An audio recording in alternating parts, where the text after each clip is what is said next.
Langsung saja saya undang tokoh yang utama, yaitu kita akan membahas terkait strategi meraih dan implementasi hibah kampus merdeka yang akan dibawakan oleh Bapak Associate Profesor Wahyudi Agustiono Eskom MSc PSD.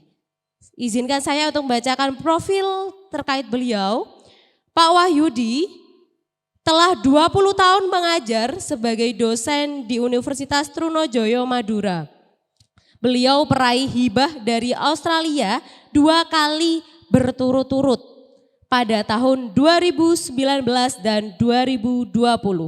Beasiswa dari JICA Jepang dan Australia Leadership Awards Scholarship. Dan memperoleh berbagai hibah untuk penerapan teknologi UMKM.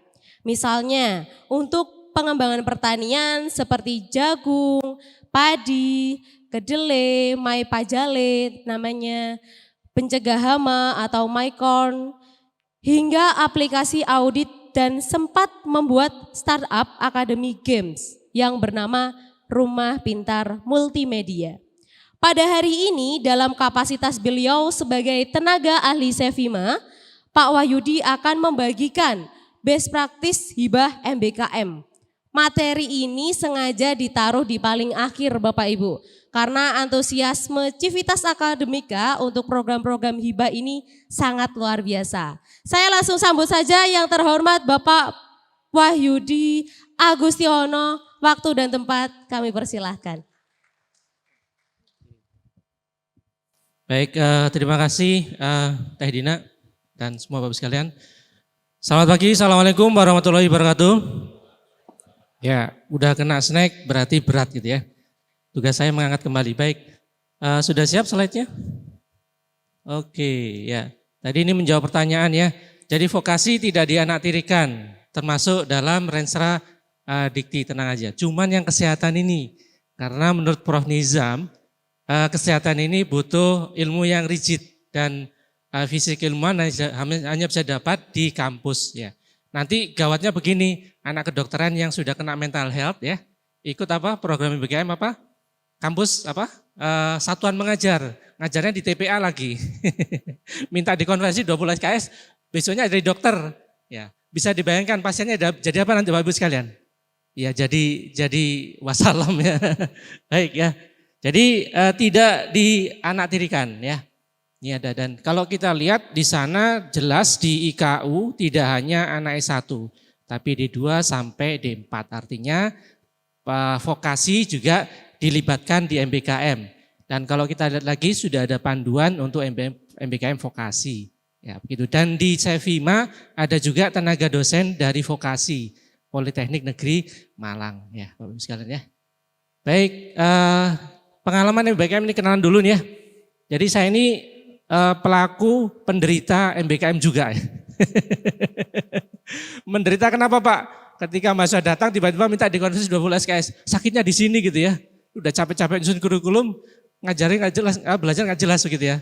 Nah pelaku saya juga di Sevima sebagai dosen praktisi. Jadi saya berkontribusi kepada kampus IKU nomor 3. Seberapa banyak dosen yang berkegiatan di luar ya.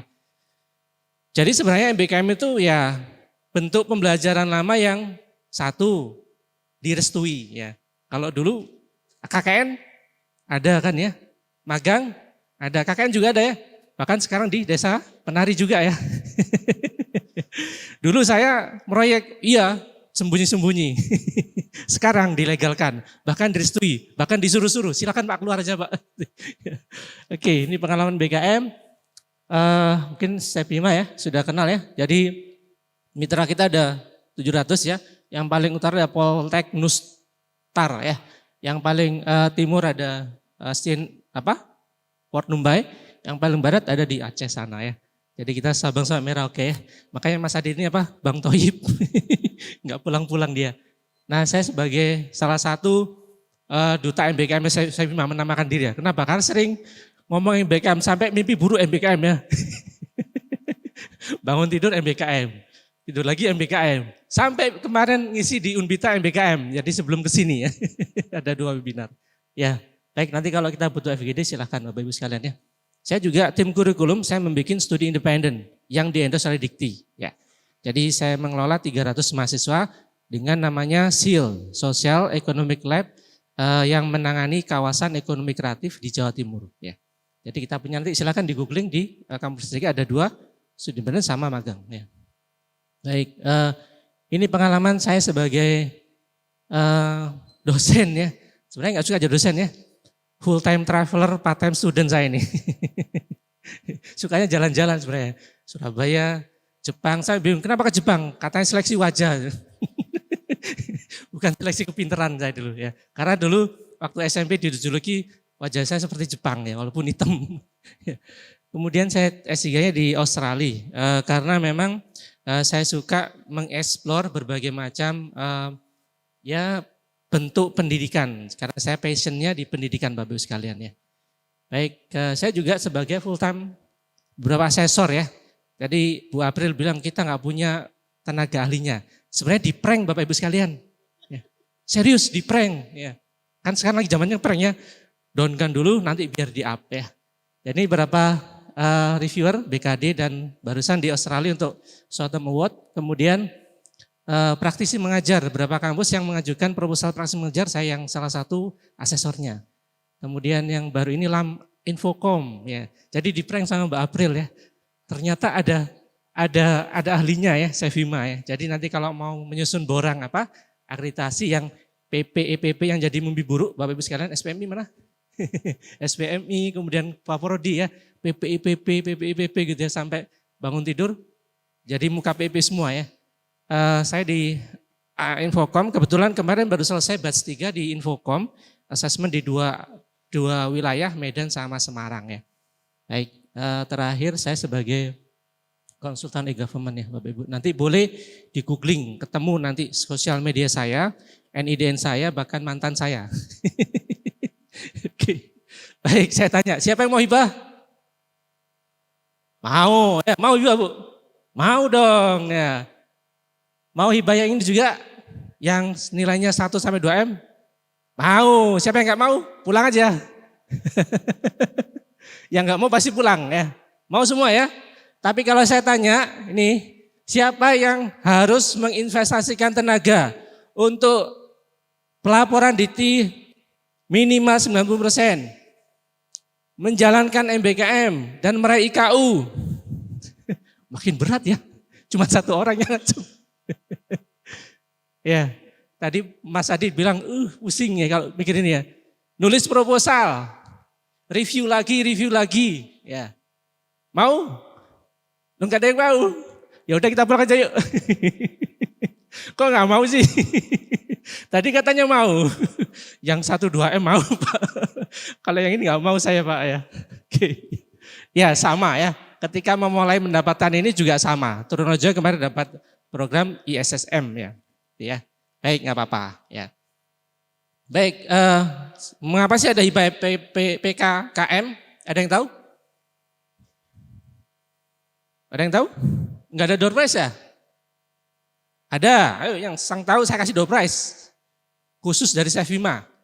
Di Pigoran nanti di kampusnya. Dari Sevima yang menyerahkan Pak Wahyudi. Asesor LAM, keren. Yang tahu dong. Gimana? Ada yang tahu kenapa? Ya, siapkan hadiahnya. Ya, jangan dikurangi ditambahin. Pajak tanggung sendiri. Apa ya, Bu? Assalamualaikum warahmatullahi Waalaikumsalam. Jamaah. Ya, saya Bu Syarifah Ida dari Al-Azhar Indonesia. Ya. Untuk hibah PKKM itu alhamdulillah kami sudah pernah mendapatkan 2021 dan ongoing.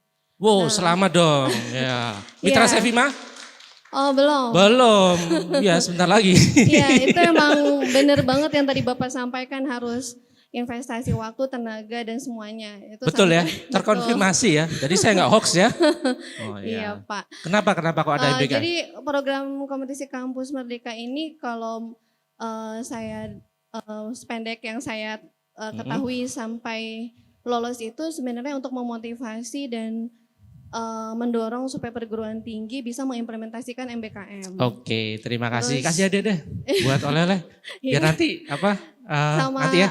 iya. Apalagi? Salah satunya ya kita juga akhirnya membuat website dari program ini Oke, good. buat MBKM.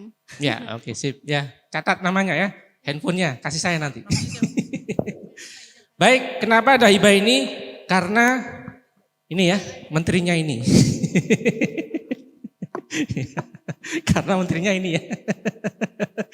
Bener nggak? MBKM dari siapa? Ya, menteri dulu. Padahal dulu sudah ada pemagang dan seterusnya ya. Ya ini joke aja ya Bapak Ibu ya. Enggak, sebenarnya adalah kita ambil dulu filosofinya Bapak Ibu sekalian ya. Bahwa ada satu ke depan nanti perguruan tinggi kita ingin bertransformasi. Ya. MBKM walaupun nanti menterinya ganti, kegiatan MBKM ini bentuk MBKM akan dijalankan. Entah nanti namanya apa. Ke depan nanti akan sebagai satu new normal. Ada praktisi ngajar di kampus, ada dosen ngajar di luar negeri. Ada mahasiswanya datang ke kita untuk kuliah. Ada kita bikin program kegiatan sendiri, namanya MBKM Mandiri. Kita ajak mahasiswa, kita ikutkan dalam riset kita, nanti kita bisa konversi 20 SKS. Ini seperti yang dilakukan di Jepang. Kalau kita ikut di risetnya sensei-nya gitu ya. Jadi nanti ini akan menjadi new normal kita di perguruan tinggi. Kita sudah nggak asing lagi kalau ada tiba-tiba saya ngajar di kampus Bapak Ibu sekalian karena saya praktisi. Atau Mas Hadid, Bu April ngajar, nggak asing lagi nantinya. Atau Bapak Ibu jadi praktisi di SESMA seperti saya, nggak asing lagi nanti. Ya, begitu ya. Jangan takut, walaupun nanti menterinya saya tetap MBKM. Baik, kenapa sih sebenarnya kita butuh MBKM atau dalam tanda petik nanti ada butuh hibah? Ya. Jadi kita masih berbicara dengan kualitas Bapak Ibu sekalian. Karena saya asesor tahu betul bagaimana peringkat akreditasi, kondisi akreditasi. Akreditasi itu walaupun tidak memotret seluruhnya, tapi itu menunjukkan kualitas perguruan tinggi kita. Saya asesmen lapangan betul-betul tahu bagaimana tata kelolanya masih belum bagus. Mungkin mereka sudah melakukan tridharma, tapi bagaimana mengelola dengan baik itu belum. Ya, kalaupun sudah belum 100%, baru 60-70%. Ya. Nah, kalau kita lihat nih jumlah universitas kita itu 4.000, bayangkan ya. Kalau saya di Australia dulu cuma 43 Bapak Ibu ya. Ya. Dan parahnya 43 ini masuk 200 besar semua. Kita yang 4.000 masih terseok-seok. Ya. Apa artinya kualitas? Kembali lagi ya. Di Cina yang penduduknya 1,2 M itu cuma 5.000 sekian. Ya. Baik, saya langsung aja ya. Nah, juga ada mitos nih, semakin banyak kuliah semakin pintar ya. Faktanya tidak ya. Faktanya seperti ini. Ya, kita punya banyak lulusan. Habis lulusan begitu nggak cocok relevansinya, ya. Kemudian udah gitu, sudah lulus masih butuh pelatihan lagi. Ada apa sih ini? Kenapa langsung belum siap saja gitu ya? Ya, ini menjadi agenda kita karena saya juga pendidik Bapak Ibu sekalian ya, sama dengan kita sebagiannya. Dan saya juga praktisi kebetulan tahu ketika ada anak masuk baru itu ya seperti itu. Ya. Gitu ya Bapak Ibu sekalian ya. Baik, ini akhirnya begitu ya. Nah, Dikti punya renstra bagaimana kita mentransformasi pendidikan tinggi ini. Ya. Ada 4 yang digarap di sana ya. Meningkatkan angka partisipasi pendidikan tinggi. Ya, kemudian yang kedua menguatkan mutu dan relevansi pendidikan tinggi juga. Percuma kita menghasilkan lulusan tadi yang banyak, ternyata nggak dipakai semua. Ya, kan ujung-ujungnya akreditasi juga melihat di sana ya. Berapa waktu tunggunya, berapa yang dipakai oleh mitra dan seterusnya. Gitu. Dan lagi kalau bisa, ya kalau bisa harusnya yang kita luluskan sesuai dengan apa? CPL-nya, bidang kitanya. Kalau yang diluluskan adalah ahli IT, bukan jadi ojol. Ya. Itu ya. Kemudian menguatkan mutu dosen. Ya, dosen ini harus belajar, nggak boleh nggak belajar. Apalagi anti dengan hal praktis. Saya masuk Sevima, itu teori-teori saya banyak yang runtuh. Ya kan, sebenarnya orang IT bagaimana menerapkan IT itu kalau orang komputer next beres ya begitu ya. Tapi ketika turun kampusnya macam-macam. Ada yang di ujung Papua, koneksinya biar pet. Ada yang di barat, orangnya keras-keras tapi hatinya lembut. Ada yang sana cuek-cuek pimpinannya, tapi ngasih duit aja gitu ya, bayar aja, repot kita ya. Dibiarin juga nggak enak, dilepas juga sayang buat kita ya, cuan ya. Karena kita harus menggaji sekitar 170 ya, karyawan ya, 60 ya, begitu ya, gitu ya. Nah, ini yang membuat sesuatu harus difasilitasi. Nggak bisa transformasi ujuk-ujuk dengan berjalan sendirinya. Ya, nggak cukup dengan doa. Nah, maka ada program MBKM yang kemarin sudah dijelaskan. Yang sasarannya 3K. Kualitas kurikulum, kualitas mahasiswa, sama kualitas dosen. Yang itu dijabarkan 8 IKU itu. Bapak Ibu, untuk mencapai IKU ini nggak gampang ya. Butuh dana, butuh duit dan seterusnya. Apalagi yang satker, yang dananya sudah dikunci pakai DIPA. Ketika mau ngirim MBKM, mau ngirim magang nggak bisa. Mana duitnya? Ketika harus membuat sistem nggak bisa. Mana anggarannya? Begitu. Maka di sini pemerintah mengeluarkan stimulusnya itu. Ya, yang paling bawah itulah PPKM 500M dijadwalkan Bapak Ibu. Ya, jadi nggak ujuk-ujuk hanya karena ada menterinya, tidak. Karena apa? Kita ingin pendidikan kita ini lebih bermutu. Kalau bahasanya Sevima tadi, kita pengen pendidikan kita direvolusi. Ya. Nah, nggak cukup dengan jargon, nggak cukup dengan panduan, nggak cukup dengan webinar, maka pemerintah mengeluarkan dana ini, ya, untuk mensupport kita itu. Ya. Jadi sekarang gampang rumusnya kalau mau dapat dana. Pertanyaannya, apakah sudah paham dengan 4 agenda transformasi itu? Apakah sudah ada agenda MBKM? Apakah sudah dilaksanakan yang nanti itu bisa dicatat sebagai IKU? Kalau belum, berarti siapkan mulai sekarang. Ya. Karena dibilang tadi bahwa MBKM akan menjadi kenormalan di masa depan. Dia akan terus dipakai. Jadi kalaupun sekarang belum sukses, hibahnya siapkan berikutnya Bapak Ibu sekalian. Ya. Kita ada banyak lagi, ada kedai reka, kemudian ada international fund juga ada dan seterusnya. Ya. Dan ada utang-utang luar negeri juga. Baik ya, jadi ini yang nanti yang kita pakai, yang dapat itu dari dana ini. Ya, termasuk nanti ada dana dari dana LPDP. Ya. Jadi praktis mengajar diambilkan dari dana LPDP. Jadi amanat undang-undang yang APBN 20% itu dari sini Bapak Ibu sekalian, implementasinya. Mungkin yang sekarang BBM naik gara-gara itu. Yang bikin kita lesu. Oke. Ya. Ini agendanya ya. Jadi itu ya tahu ya filosofisnya. Kenapa ada hibah ini? Tidak muncul ya begitu aja. Tidak harus habis uang. Sehingga nanti kalau Bapak Ibu dapat ya, pesan saya ya gunakan untuk transformasi pendidikan Bapak Ibu sekalian di kampus. Ya. Laksanakan program itu sesuai yang Bapak Ibu rencanakan. Gitu ya. Jangan hanya sekedar seremonial. Ya. Sevima mendampingi beberapa kampus yang mendapat hibah ini. Ketika di sana ada satu mata anggaran yang harus dipakai untuk membangun sistem yang untuk mulai SBKM-nya. Kita serius, kita ingin betul-betul, kalau tagline kita revolutionize, ya. Kalau bahasanya Dikti adalah transformasi pendidikan itu jalan. Ya. Jadi kita tuh sampai Dikti itu bestie kok. Nggak ada apa-apa, bestie kita nggak ada apa-apa, nggak ada ini bestie. Visi aja sama ya. Apalagi ini ya, gitu ya. Jadi kalau ada yang bilang di luar, Sevima sama Dikti nggak akur. Enggak, kita bestie ya. Kok nggak connect? Ya karena belum ngomong aja ya. Yang sudah connect pada dengan adlink kita. Ya, sudah connect ya. Jadi kalau kampus yang menggunakan adlink kita, saya kasih tahu ya, nomor 1 LSPR ya. Itu pengguna Spada paling aktif. Silakan googling searching. Ya. Nomor 2 UPI Bandung ya, karena dia pendidikan, dia harus pakai modul-modul. Make sense ya. Tapi LSPR pengguna salah satu modul kita yang aktif ya. Jadi silakan dicek di Spada trafficnya. Karena kebetulan saya dosen LSPR juga. Ya. Jadi latar belakangnya tadi ya sudah saya jelaskan ya.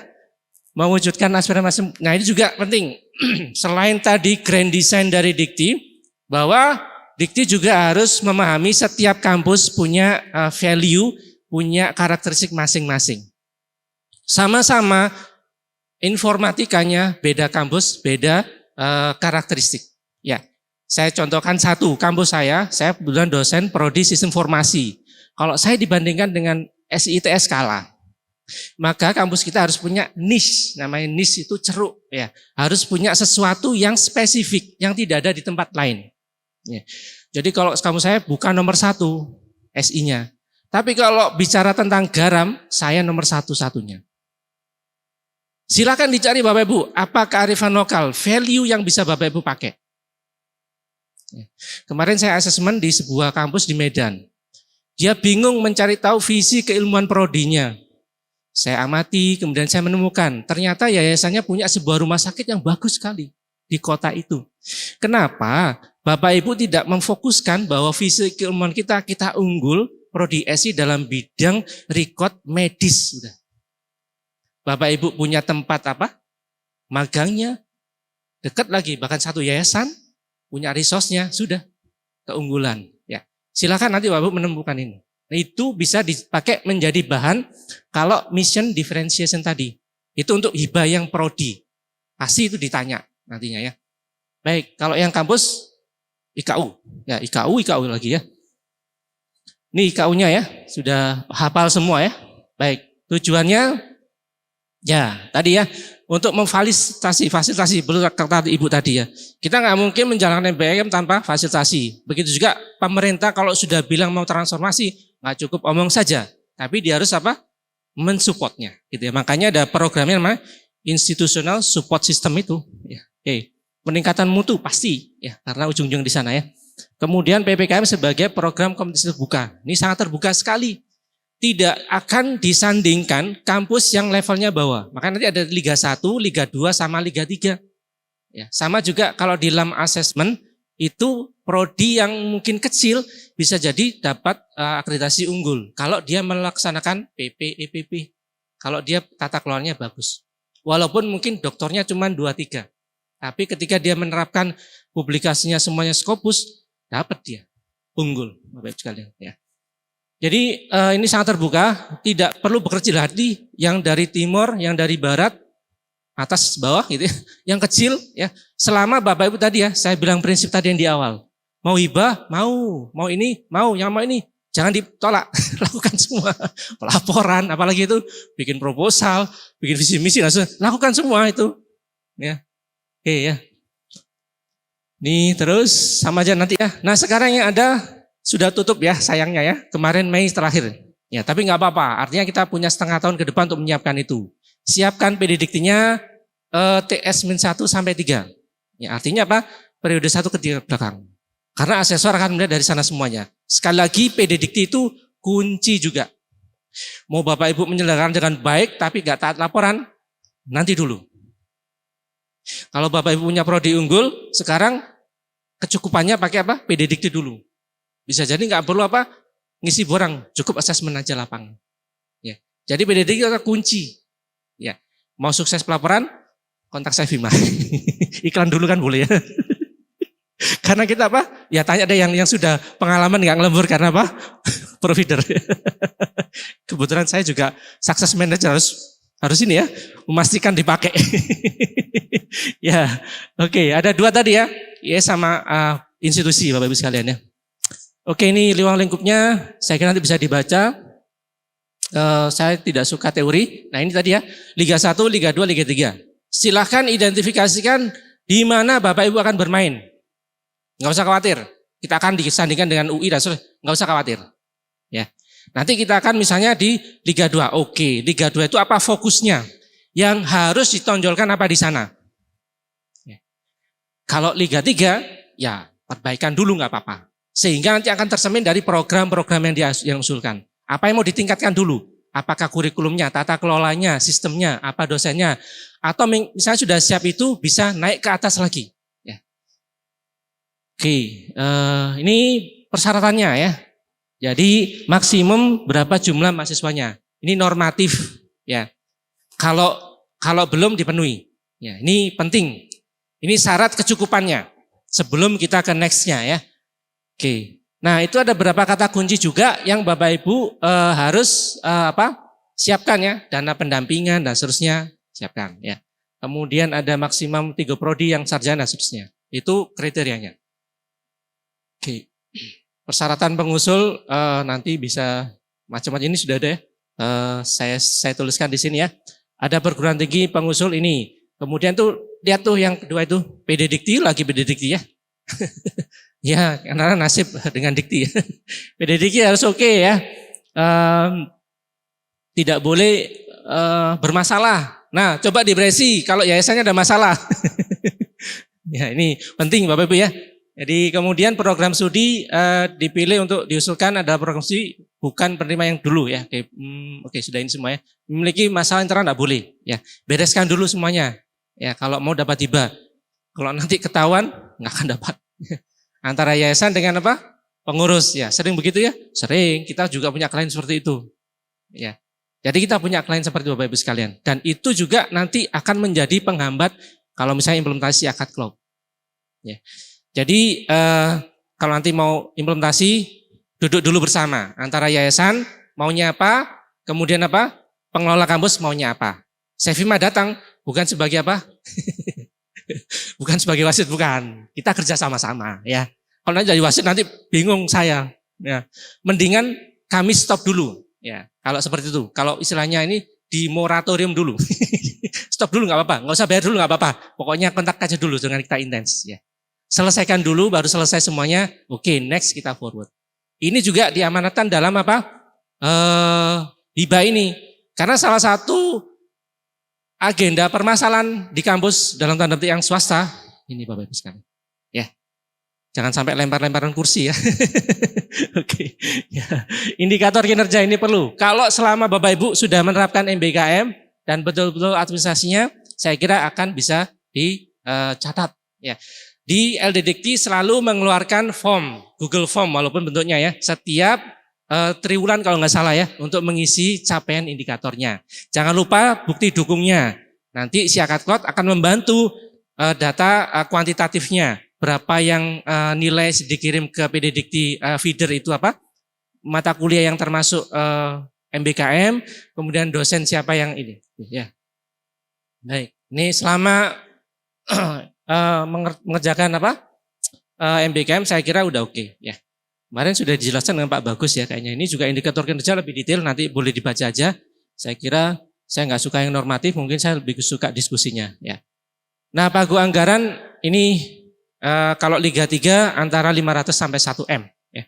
Paling rata-rata 500-600 lah Bapak Ibu, tergantung negonya. Tergantung asesornya ya. Ya, gitu ya. Jadi kurang lebih ini lumayan walaupun belum besar ya.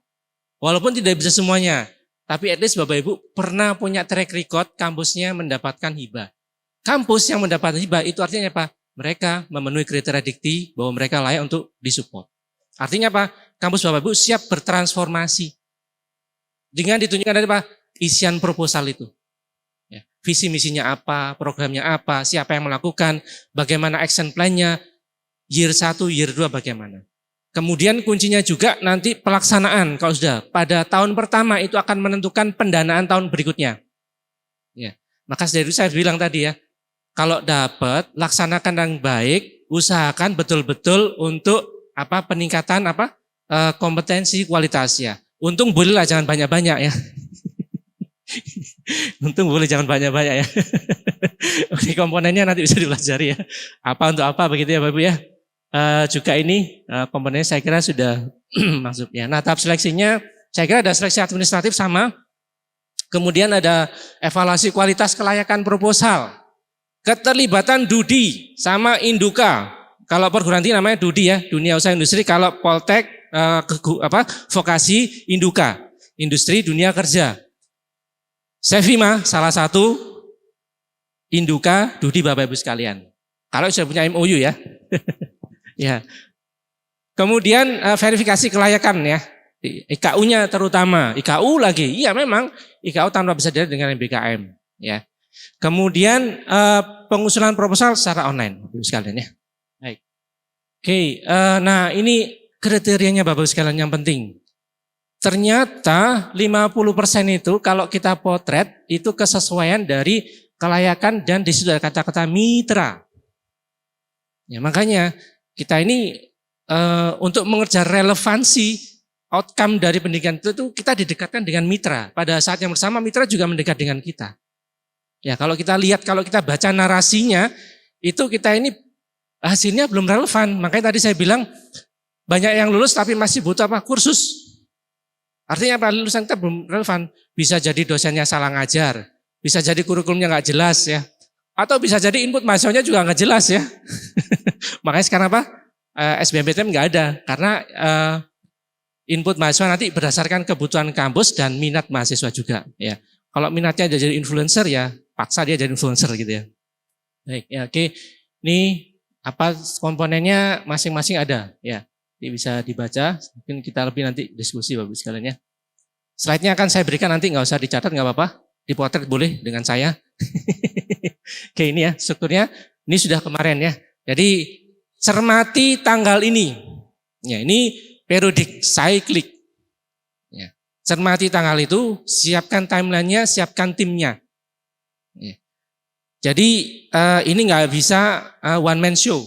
Ya. Tidak bisa cuman agenda rektor. Ya. Karena namanya institutional agenda, jadi bahasa orang Madura ya. Baik, saya pengen berdiskusi. Ya, what next we can do? Apa yang harus kita bisa kerjakan sama itu yang penting Bapak Ibu sekalian. Karena tanggung jawab kami mitra, terutama kami dari customer success, bagaimana mitra juga bisa mendapatkan value, ya, manfaat dari kerjasama dengan Sevima ini. Tidak sekedar apa, pakai sistemnya kan begitu ya. Baik, tadi kalau misalnya butuh akreditasi, boleh kontak saya nanti ya. Saya nanti akan review mungkin borang, bukan borang yang sekarang apa, namanya instrumen ya. Kalau borang dulu apa, bohong sama ngarang katanya gitu ya. Makanya diganti instrumen sekarang ya. Silakan instrumennya yang kriteria 9 itu. Ya. Gimana cara mendefinisikan visi misi. Ya. Gimana supaya visi misi nyambung dengan kampus, fakultas, sampai kita breakdown menjadi kegiatan Tridharma. Ya. Oke. What next we can do? Yang pertama, Sevima sangat senang kalau bekerja sama, apalagi demi cuan. Ya gitu ya. Silakan bikin MOU. Karena itu nanti menjadi modal Bapak Ibu apply apa?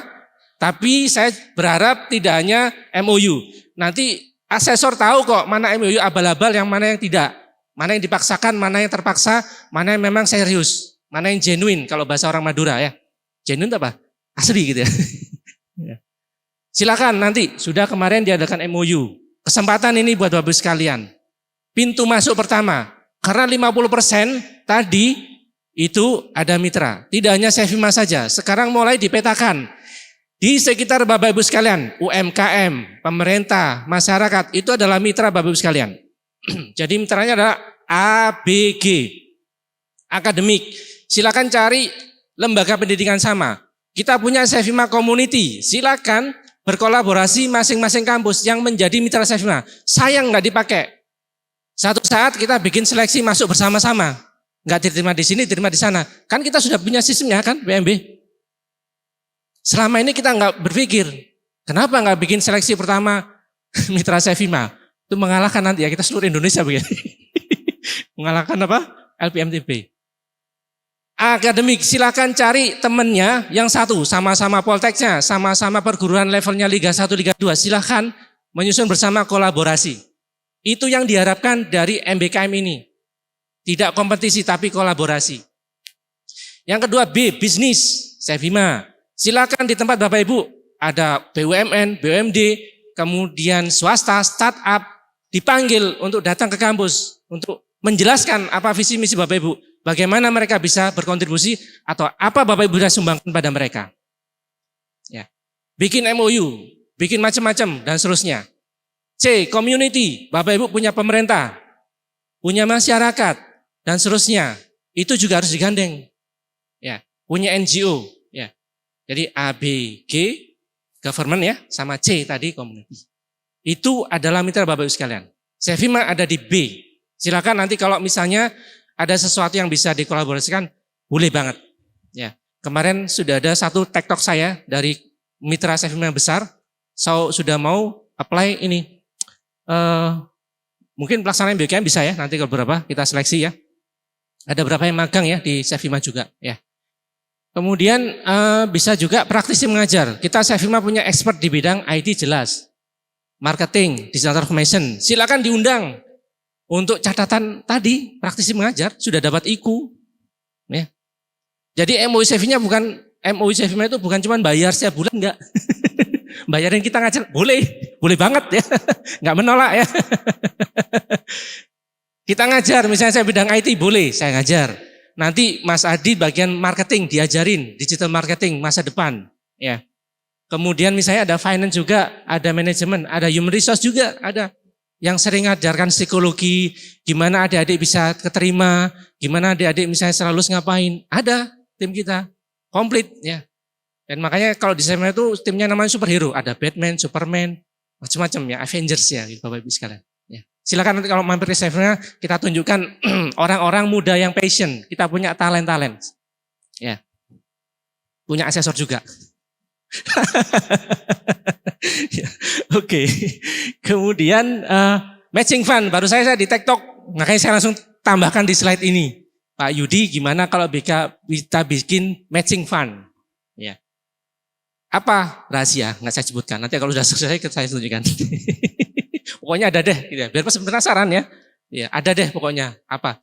Ya Pak, ini siap. Dia sudah punya sistemnya, punya idenya, chefnya juga sudah punya, dan tinggal kita bikin kalau misalnya bahasa IT prosesnya seamless, tidak kelihatan. Selama ini dia sudah memanfaatkan hasil dari Chefima, dia pakai kemudian diolah di sistem dia.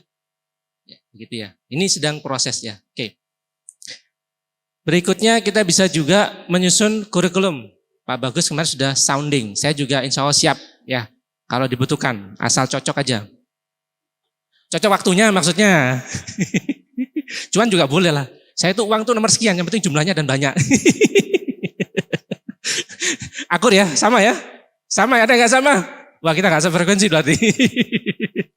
Oke, Bapak ini kemarin yang saya habis asesmen lapangan. Kebetulan mitra saya asesor 1, ahli tentang outcome based education. Saya langsung tembak ngisi webinar di Chefima, Pak. Oke siap gitu ya. Inilah bentuk salah satu pendidikan masa depan. Kita harus bisa kolaborasi di mana-mana. Dan salah satu kurikulum kita dalam CPL-nya kita harus memberikan adik-adik kita pengalaman belajar yang bisa berkolaborasi. Ya, sekarang udah zamannya sendirian nggak bisa Bapak Ibu sekalian. Ya, oke, ini yang kemarin fresh langsung saya ambil, saya taruh, saya jadwalkan tahun depan. Ya, yang Januari sudah ada penuh kita ada ya. Jadi pantau terus sosial media Chefima, pasti banyak informasi ini. Ya, baik. Nah yang terakhir Bapak Ibu sekalian, tagline kita adalah revolutionize education. Sama dengan Dikti. Kalau Dikti pengen apa? Transformasi pendidikan. Ini utopis Pak, ini mimpi, nggak apa-apa. Kalau guru saya bilang, ngajarin saya di Jepang dulu, Yudisan, dari Deska Sensei. Wah, bahasa Jepang ya, udah bahasa Indonesia saya ini. Kalau kamu pengen sesuatu, set tujuan paling jauh. Kenapa? Misalnya nih, kalau kamu dari Surabaya, kalau tujuanmu Jakarta, pasti kamu dapat Jogja, Bandung, dan seterusnya. Cianjur dapat. Kalau kamu tujuan cuma Jogja, Bandung nggak dapat, Jakarta apa lagi?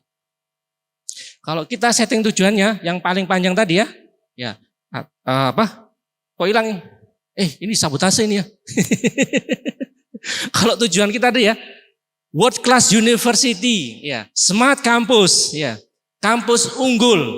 Itu kan akreditasi ya. Kemudian berbudaya mutu. Ya. Siapa orang tua yang mau menguliahkan di sana? Kebetulan anak saya juga semester 3. Waktu anak saya mau kuliah, saya tanya dulu, mau kuliah di mana? Akreditasinya apa? Saya cek PD Dikti. Oke, biarin. Sekarang kan gitu ya. Kalau dosen nggak ada dosen abal-abal, ada NDDN-nya. Kalau TNI ada ya. Kalau kita nggak ada ya. Porodinya di mana dan seterusnya. Itu di sini Bapak Ibu sekalian. Semangatnya dari situ. Kita punya budaya mutu, kita menjalankan semuanya. Kita punya misalnya comply atau sesuai dengan aturan Dikti. MBKM ada, kita juga jalan. IKU ada, kita sudah siap. Program BIPA ada, sudah siap juga. Nanti MBKM versi 2.2 kita juga siap juga. Ya. Nah, kemudian World Class University dan seterusnya. Ya apalagi yang mau dicapai?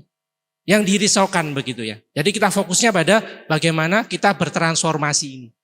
Hibah, MBKM, Chefima adalah cara Bapak Ibu sekalian untuk mencapai ke sana. Terima kasih. Assalamualaikum warahmatullahi wabarakatuh.